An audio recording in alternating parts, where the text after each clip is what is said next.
Şimdi biz geride bıraktığımız zaman diliminde açıkçası İstanbul'daki soruşturmaya odaklandıktan sonra dünyanın bazı kesimlerini maalesef aktaramadık ve göremedik.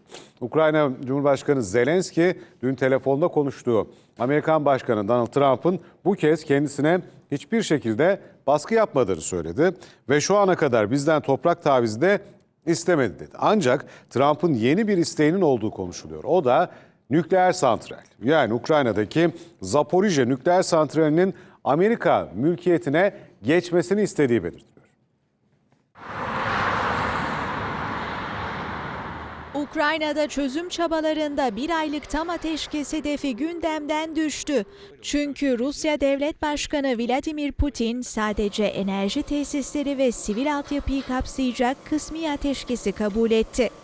ABD Başkanı Donald Trump bunun üzerine çarşamba günü Ukrayna Cumhurbaşkanı Volodymyr Zelenski'yi arayarak Putin'le gerçekleştirdiği telefon konuşmasının ayrıntılarını anlattı. Ukrayna lideri saldırılmayacak tesislerin listesini hazırlayıp Amerika Birleşik Devletleri'ne ileteceklerini açıkladı. Zelenski, Beyaz Saray'daki kavgalarının aksine bu kez Trump'tan hiçbir baskı hissetmediğini de söyledi. Çok açık sözlü olmak istiyorum. Bugün hiçbir baskı hissetmedim. Bu bir gerçek.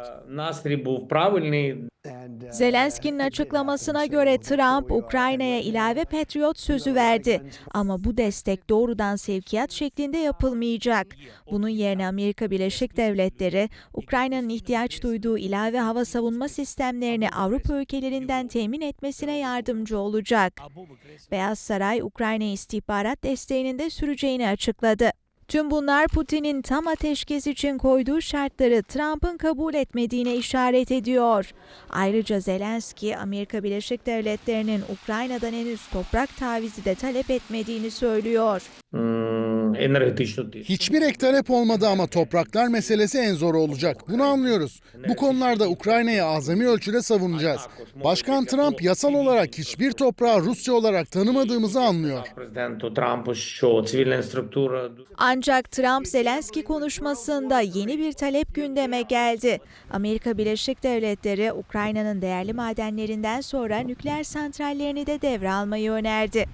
Konuyla ilgili açıklama yapan ABD Dışişleri Bakanı Marco Rubio, bu santrallerin Amerikan mülkiyetinde olması en iyi koruma olabilir ifadelerini kullandı. Zelenski teklife sıcak bakıyor ama Trump'la sadece Zaporijye nükleer santralinin olası devrini konuştuklarının altını çiziyor. Avrupa'nın en büyük nükleer santrali olan Zaporijye şu anda Rus işgali altında. Zelenski, kritik tesisi Rusların elinden uzak tutmak için Amerika Birleşik Devletleri ile işbirliği yapabilir. Peki anlaşmaya varılırsa santralde Amerikan hakimiyeti nasıl sağlanacak? ABD Enerji Bakanı Chris Wright, bunun için Ukrayna'ya asker yollamalarına gerek olmadığını söyledi. Wright, enerji santrallerini yönetme konusunda muazzam bir teknik deneyime sahibiz. Bunu başarabiliriz dedi. Bunlar konuşulurken Ukrayna ve Rusya karşılıklı hava saldırılarına devam ediyor. Rusya'nın Saratov kentindeki Engels hava üssüne İHA saldırısı yapıldı. Üste yangın çıkarken civardaki binaların camları kırıldı.